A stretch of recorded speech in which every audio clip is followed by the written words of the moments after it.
Hello friends, কেমন আছো তোমরা সবাই? আশা করি খুব ভালো আছো। আজকে আমি তোমাদের একটা রেসিপি শেয়ার করব। সোয়াবিন দিয়ে পনির দিয়ে রেসিপি তৈরি করব, সম্পূর্ণ নিরামিষ। খুব ইজি পদ্ধতিতে তৈরি হবে এই রেসিপিটি। তোমরা অবশ্যই এই ভিডিওটি ফলো করো। তার জন্য আমি পাকা টমেটো, গোটা জিরে, কাঁচা লঙ্কা, আদা, গরম মশলা দিয়ে একটা পেস্ট বানিয়ে নেব। কড়াইতে তেলটা গরম হয়ে গেলে আমি পনিরের টুকরোগুলো দিয়ে দিয়েছি, স্বাদ মতো লবণ আর হলুদ দিয়ে ভেজে হালকা তুলে নিয়েছি।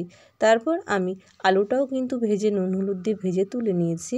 তারপর ভাজা হয়ে গেলে আমি ওই তেলেই দিয়ে দিয়েছি ফোড়ন হিসেবে আমি তেজপাতা, এলাচ, দারচিনি আর গোটা জিরে দিয়ে তারপর মশলাটা পেস্টটা আমি দিয়ে দেব। মশলাটা কষতে থাকলে আমি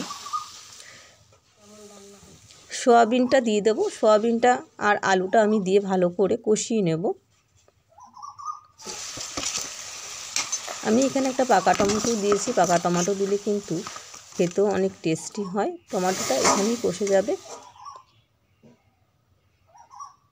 পরিমাণ মতো জল অ্যাড করে দিয়েছি।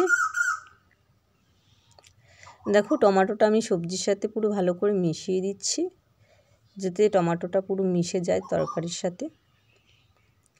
সোয়াবিন আর আলু সব কিছু ভালো করে সিদ্ধ হয়ে গেছে, এবার রেডি হয়ে